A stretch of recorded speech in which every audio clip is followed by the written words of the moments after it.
So this was quite a surprise. So I put a few posts out yesterday across social media. If you had any questions about YouTube, camping, hiking, all that kind of thing, and got more questions about YouTube than I have about tents. So I had planned on going on a little hiking trip Monday/Tuesday, but I've been a little bit unwell. I will talk about that a little bit later on in the video, so hence the questions and answers video. So I may as well jump in with the first question. Karen's Gone Wild has asked, do I ever regret letting YouTube become my job and rather than my hobby? And would I do things differently if I could start again? It's actually quite a difficult question to answer because there's lots of pluses and negatives when it comes to being a YouTuber. One of the pluses is I get to do this. So come outside, enjoy beautiful scenery, you know, things like the rivers, the mountains, hills. Midweek as well, you know, and come whenever I want. And I sort of decide what videos I make, basically, to a degree. So when I say to a degree, I'd love to be a YouTuber that could just come out, press record, and film whatever I want to film, but the algorithm doesn't allow you to do that. Although when I set the channel up, I didn't go down the route of, you know, Paul Outdoors or Paul Wild Camping or anything like that. I wanted to be able to make whatever I wanted, but it just seemed that the videos that I were making were camping or hiking related, and now I'm kind of pigeonholed into doing that. Now I have tried doing different stuff with limited success. I did a 30-day vlog challenge, and that month of June a couple of years ago got me the most views that I've ever done, but I just couldn't keep it up.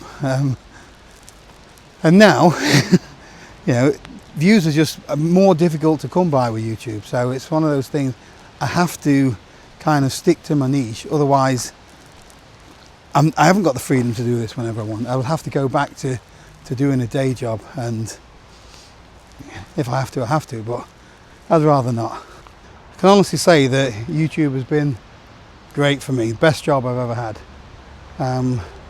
2026 is going to be 10 years since I uploaded my first video, and 5 years this year since I went full time, and it's been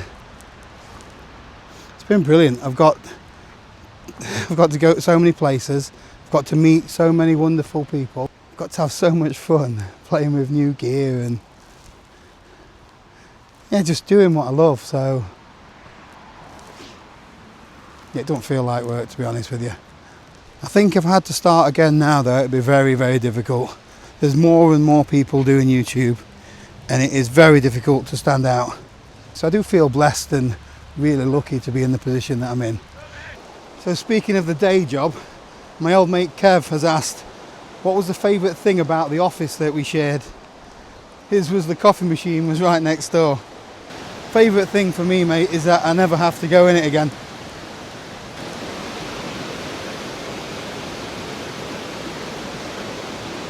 Another YouTube related question, Jonathan Hopkins. As someone who's trying to grow a YouTube channel, does filming adventures ever detract from enjoying them? Having to stop, set up shots, think of something to say, all of that malarkey. Do you ever just leave the camera equipment at home? Not very often, to be honest. There are times I'll just go for a walk. There are family things that I will not film. So also my Patreon, my last one for example, I took the camera with me but I never picked it up. Just a couple of clips that I put on Patreon, but I didn't want it to get in the way of just enjoying the experience. It was all about meeting people, that one. It wasn't about making a video or paying bills and things like that, but it doesn't bother me, to be honest with you. I enjoy the filming part of it as much as the editing, as much as the actual hiking and camping. In fact, nowadays, if I'm honest with you, probably more so. And I know that's, I think it's because, I can do that in any situation. I can film in bad weather, good weather, walking down the high street. I don't have to be camping to do that. I enjoy my camping still, but yeah, filming is my job now. That's what I'm always thinking about.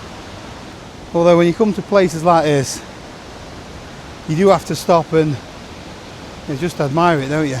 Absolutely stunning. We've had loads of rain lately. I suppose it's a balance, Jonathan. If you feel that the camera's getting in the way sometimes, leave it at home.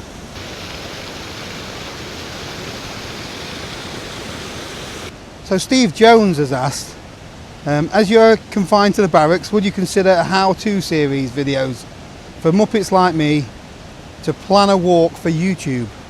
Scripting, how do you set up your shots, walking away from camera, all of that kind of stuff. I seem to make it look so natural. There must surely be some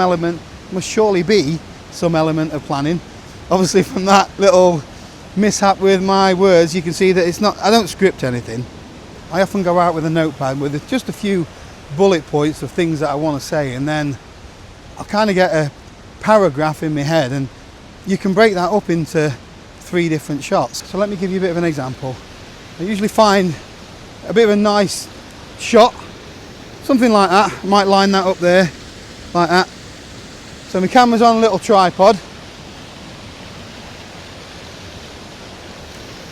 I'll set myself up here and I will say something along the lines of, so when I'm setting up the camera, I just place it facing the waterfall, and then I just switch the camera around and walk past it, and then I just finish off saying what I was saying. Nothing complicated or anything like that, but I try and say it in a way that the sentences flow on from each other, so I don't try not to do each sentence finishing on a really high pitch and then starting with a low pitch next time, if that makes sense. It's nothing fancy, just show what you see. That's just my method. I'm not a cinematographer or anything like that. I just try and keep people engaged anyway.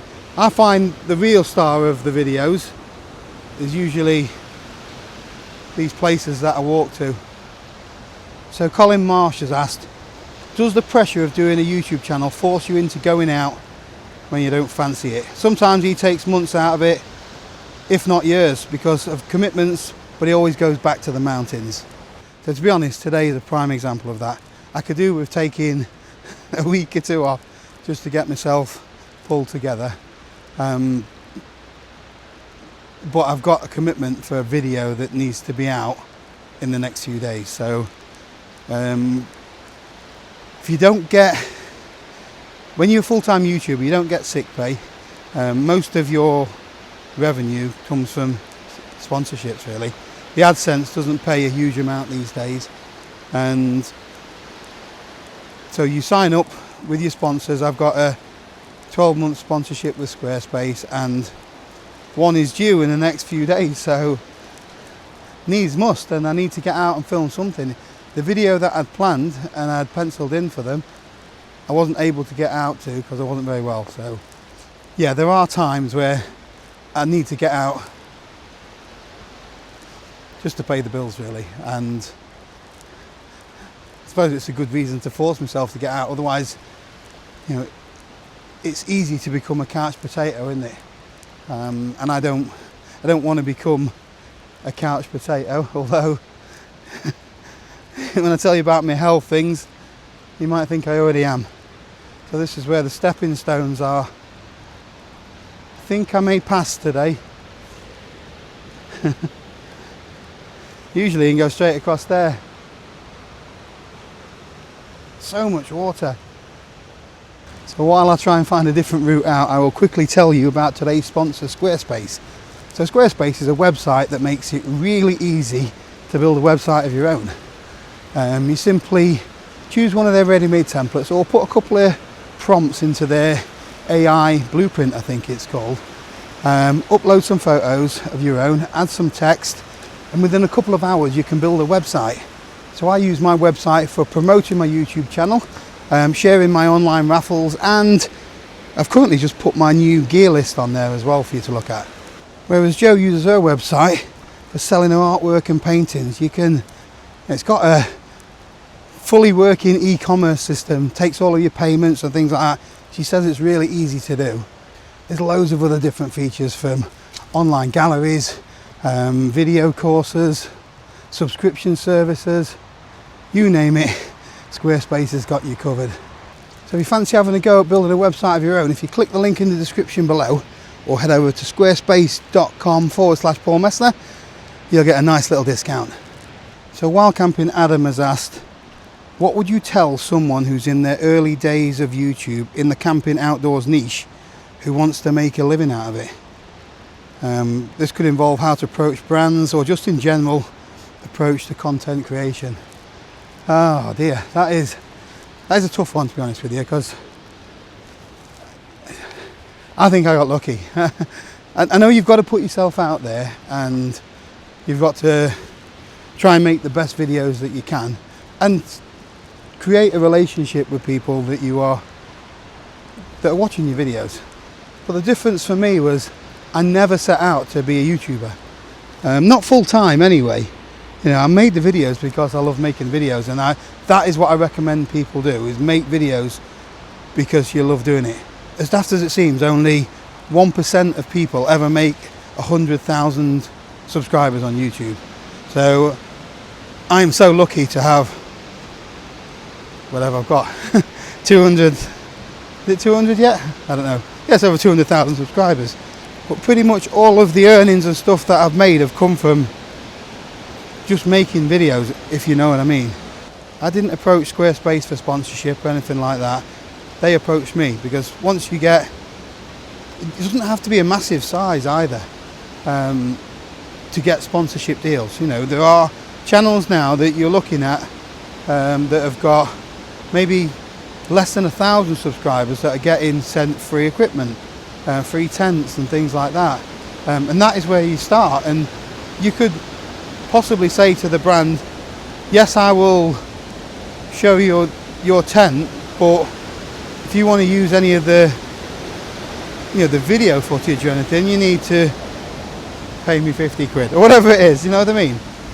But for me personally, there's the integrity bit of it was more important than the financial gain, if you know what I mean. So, you know, I've been offered quite substantial sums from some manufacturers of gear and cameras to promote certain bits of equipment, and I haven't. I will take odd bits of free equipment to test it and try, under the understanding that I can give my honest opinion of it. And then even if you do that, some people are going to call you a sellout. Some people are still going to think that you are paid to say whatever you say. You need to have a really thick skin, and yeah, just keep making videos, mate. The only time you will ever fail at being a YouTuber, you won't make it if you give in. So just keep going. You look at Mr. Beast. His early videos were absolute tripe, and now look at him. Right, we've got a question from Extra Beauty X. What are your thoughts on small outdoor or wild camping creators who feel discouraged by comments saying they're not original or constantly comparing them to bigger YouTubers? I see this a lot in the comment sections of smaller YouTubers, and it is sad to see. The thing is, in whatever walk of life you do, you're always going to be compared to somebody, aren't you? If you buy a tin of own brand beans from Sainsbury's, you compare them to Heinz, don't you? It's just one of those things. It's human nature. As for originality, there is pretty much nothing that is original anymore. You look at some of the biggest brands in the world, Amazon, you know, they've copied their original format from someone else. Starbucks, they set up their coffee shop based on another coffee shop and even sold their coffee to start off with. I think as a small creator or a big creator, the thing that separates you from everyone else is you. So you just have to put your own stamp on things. The only real things that I've noticed is, some people copy other people's little sayings and stuff. There's in the wild camping videos, it used to be, it makes sense or whatever. I don't know who originally said it, but And then I think Blot Outdoors now has got some sayings where and people are just repeating those. So it's, I don't know, it's a bit of a trend. It's a bit like you get on TikTok where everybody's doing the same thing. Just put your own stamp on things and, you know, maybe you stand out then. So here's one from the Isle of Man Vicar, who says that he's been steadily growing on YouTube, but he's recently blew up a bit on Facebook. All of a sudden now he's getting way more trolls than before. The question is, what do you do when you get a nasty comment? How do you deal with it? Do you block? Do you engage? Try and ignore it. He's really finding it hard to ignore and overly focus. Overly. Learn to read, Paul. Overly focus on the negative despite the nice comments. You have probably not asked, or maybe asked, the right person on that one. So I'm terrible with nasty comments. There was a point where they got so far under my skin that I nearly chucked it all in. Because you see them as personal, like you said. You look at your statistics, you might have 99.4% like ratio. So when you first start out with YouTube, everything's rosy. You have a few followers, and they all tend to be people like you, polite, nice, and supportive. And as you grow and grow, the platforms, YouTube and Facebook and things like that, they start to send your stuff out to a wider audience, you know, to people that are not really interested in the sort of thing that you do, and they see it as an opportunity to vent their frustrations in life by putting somebody else down, I think. And it took me a while to get my head around this, because I used to see it as a personal attack on me, but I think it's more of, there's a few people that have said this, it's what's going through their head that means that they've got to say those things about people. What sort of place are they in? Have they got no friends? Does no one love them? I don't know, but kingfishers, wow. Don't think this will have got them. 3 kingfishers. It's taken me a very long time to get to the point where the comments don't affect me. When I say don't affect, they're still in there a little bit, but I can process them quickly, and then I decide what to do with them. Usually it's a block. If it is downright rude and nasty and abusive, they're just blocked. They don't get a second chance. If it's opinionated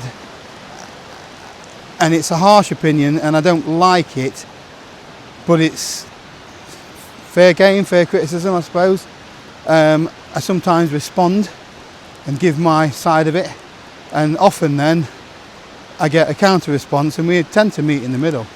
It depends on the comment, but unfortunately you should see that as a success. If you're getting more trolls, then you know your platform or whatever it is you're sharing to is getting bigger. So congratulations on that, and just try and look at the positives on that, and if there's anything negative, don't focus on it. You know, you're focusing on the wrong things. Focusing on what you're doing and putting out there. The problem is, you said it in your question, we focus on the nice comments as well. So if people blow smoke up your arse long enough, then you think you're a chimney, don't you? You think you are on fire, and then the negative comments come and then they hit. So if you don't, you know, take it in, but don't be too infatuated by the comments at all, good and bad. You know, the good ones are nice, and it's nice to engage with real like-minded people, but yeah, it's a cesspit sometimes. Right, so Ben Cisco has asked, what is my lowest point with YouTube? It's almost 3 years now since I had my wobble. Yeah, I thought I'd made a massive mistake. I'd ruined my hobby, I'd quit the day job, everything was getting on top of me, and I had a little bit of a meltdown, shall we say. But it happens to a lot of people. I was trying to do too much, overthinking it, and not taking it for what it is. You know, I was taking it far too seriously, and I kind of lost track about why I started YouTube in the first place. It was to share tips, tricks. You know, as I'd learned so much from other people, everything I learn is from YouTube. And it's probably not always right, but you know, that's where I get most of my information from these days. I don't watch much mainstream television, and I try to give that back, even if it's just a little bit of entertainment, or to take people to places that they've never been before. Some people might be stuck in the house now, and you know, they can't get to see the river flowing, can't get to see, you know, the last bits of the autumn colours. So I'd like to think I'm over all that now, mate. So Sam says, how can I say that ketchup on a bacon butty is for kids and brown sauce is for men? Yet a week or so later, I'm crying off sick.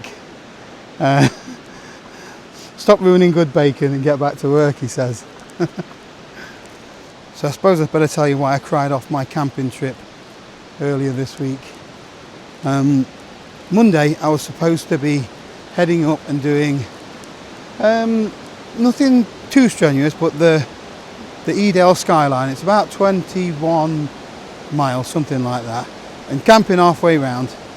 But the weather was a bit naff, so I put it off to go on to the Tuesday when the weather was a little bit better. But Monday night I'm sat, we'd just finished watching the chase or whatever, and my chest felt really tight, and I've had a cough for a month, and there's been times where my chest's been really hurting from the cough, and I've been putting it down to that, but I've been getting short little pains every now and again. But then on Monday night I had about an hour where the pain was constant. So I said to Jo, I better go and get it checked out. So she took me to A&E, and we both had that. It's a proper shit your pants moment. You know, you think that you're having a heart attack, or you think that you're dying, maybe, I don't know. So anyway, they strapped me up with a ECG. They took some blood tests, and I hadn't had any sort of coronary Sean Connery event, so my heart was okay anyway. So they seem to think that it was, got it written down somewhere, see if I can find it, costochondritis. Easy for you to say. But upon that, when I went into triage, the nurse, she took my blood pressure, and she pulled the face. She says, just let me try that on the other arm, that is not right. And my blood pressure was 236 over 120 or one, I don't know what it was, to be honest. I will be able to see it in my notes, I think, which was obviously quite scary. So after 6 hours in A&E, doctor called me in and explained everything. They said that my bloods were okay, kidney function all right, sugars, cholesterol was a bit high, blood pressure was severe hypertension. The silent killer, as she called it. So they immediately put me on some medication, monitored it for a little bit, and they said I was okay to go home, but had to see the doctor following morning. So next day, doctor's been sorting me out with some medication and some lifestyle changes, and I'm so disappointed in myself. I know some people are going to tell me in the comments, they're going to say, well, he told you this, you shouldn't eat all that meat, you shouldn't do that. It is so easy to say that in the comments. Might be easy for you. but it hasn't been easy for me. So I'm not stupid. I know what I should eat, what I shouldn't eat, what I shouldn't drink. So I've done dry January, and I didn't know if that had kicked it off, because I've had 2 drinks this year. A farewell party for Richard, finishing his old job and starting a new one, and me and Joe went into London for the weekend to see a show and had a few drinks then. Nothing excessive, but I didn't know whether it was having no drink to having a few drinks again had brought it on, so I don't know. But yeah, I'd been trying to do things better, and I have been doing things better, but obviously not enough. So yeah, so I'm on gardening leave, shall we say.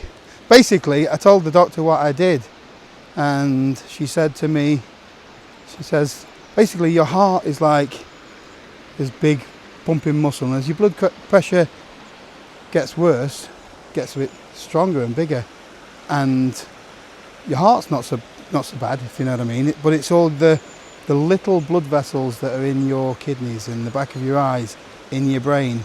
They're the ones that can't take that amount of pressure. So is it the systolic number, which is the top number, which was well over 200. So yeah, it's a proper wake-up call. Although baked potatoes are boring now, without any butter on and stuff like that. Oh, hello. So the really scary thing for me was the doctor said you can still go out for a walk. She says don't go on your own. Take your phone with you.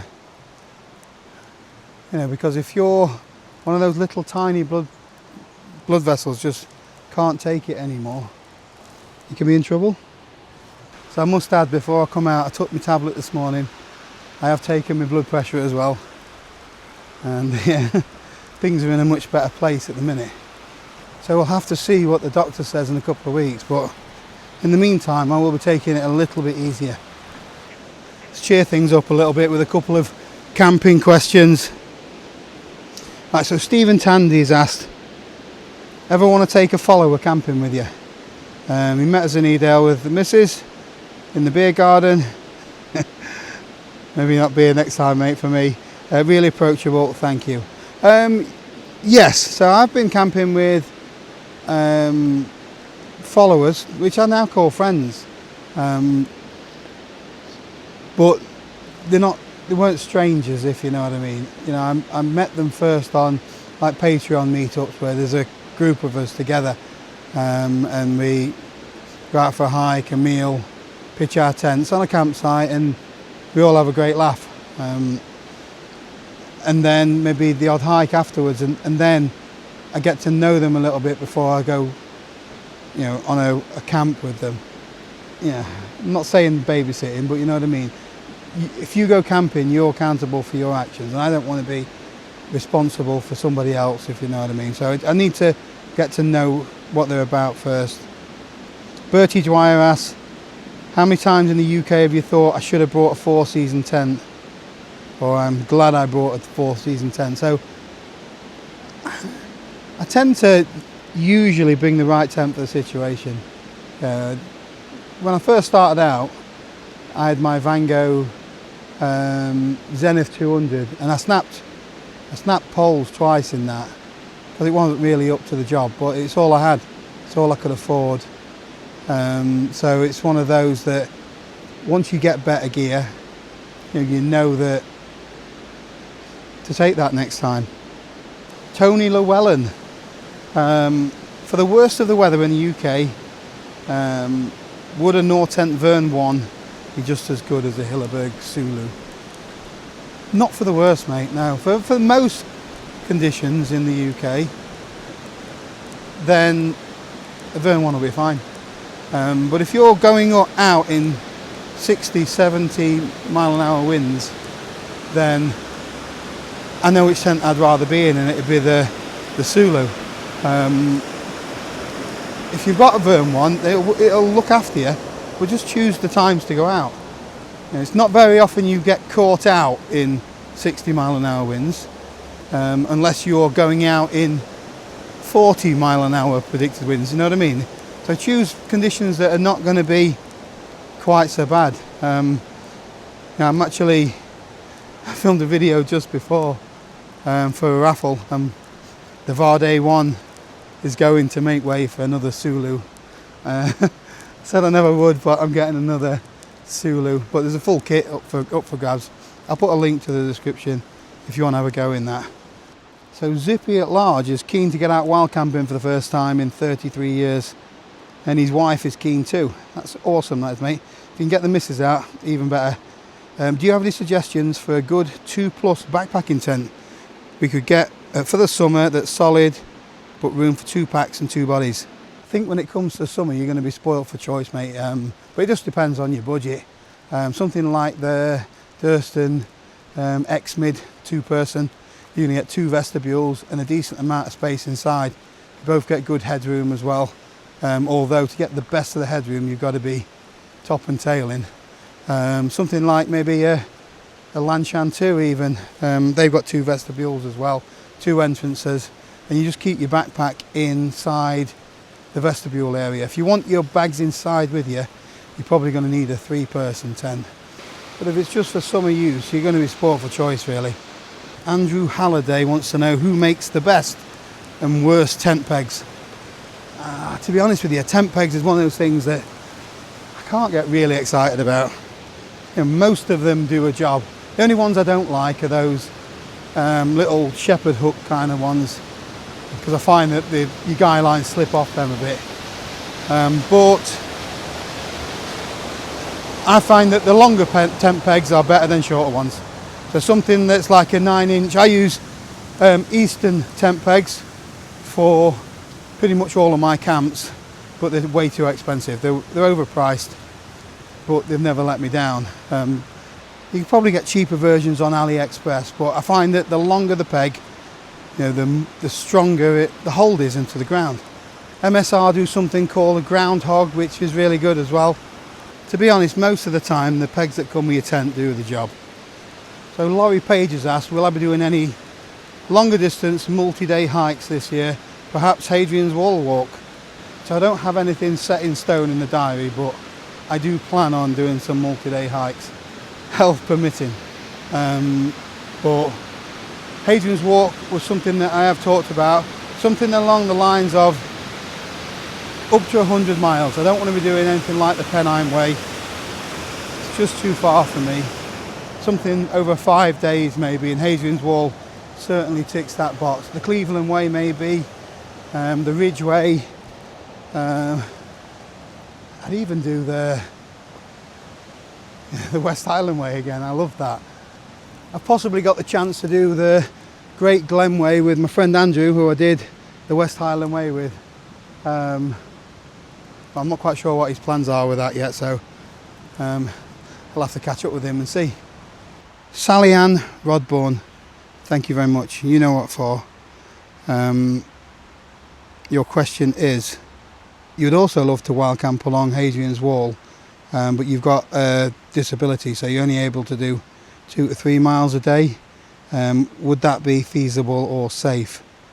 And you love to set yourself that challenge. That's great, that is. So as you were saying, Sally, it's probably better to break it up into the smaller sections.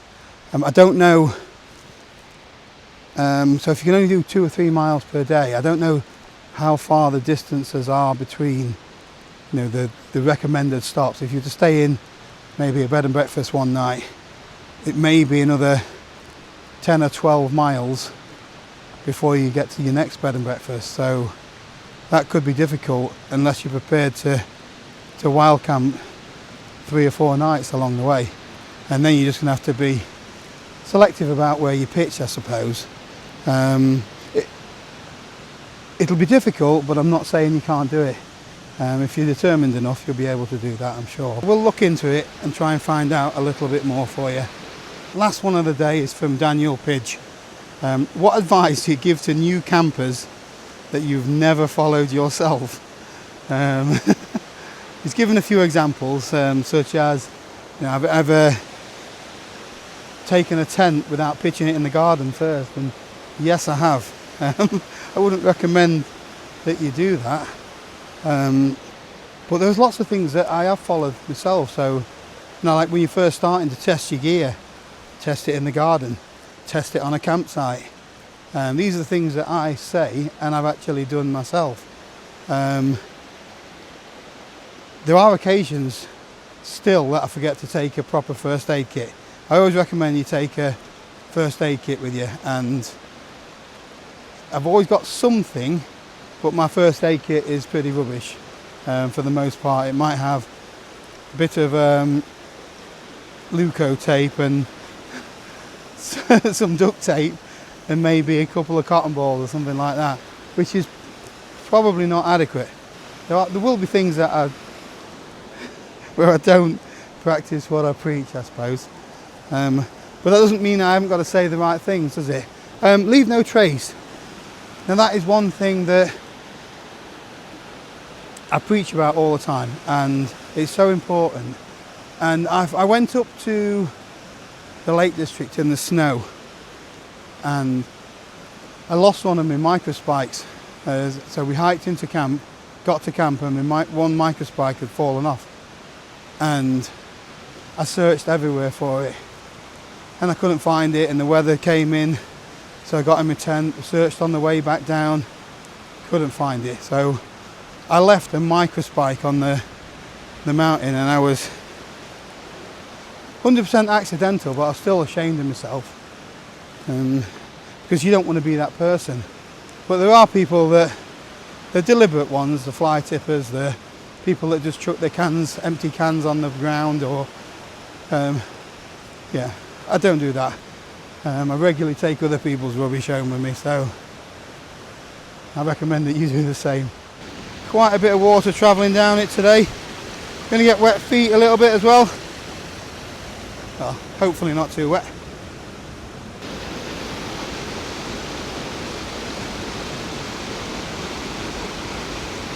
Right, I best get off before the missus has a heart attack. Massive thanks to everybody that sent questions in. I'm sorry if I didn't get to answer yours today. Maybe I will do next time. That is it for this one. Thank you for watching. See you in the next video.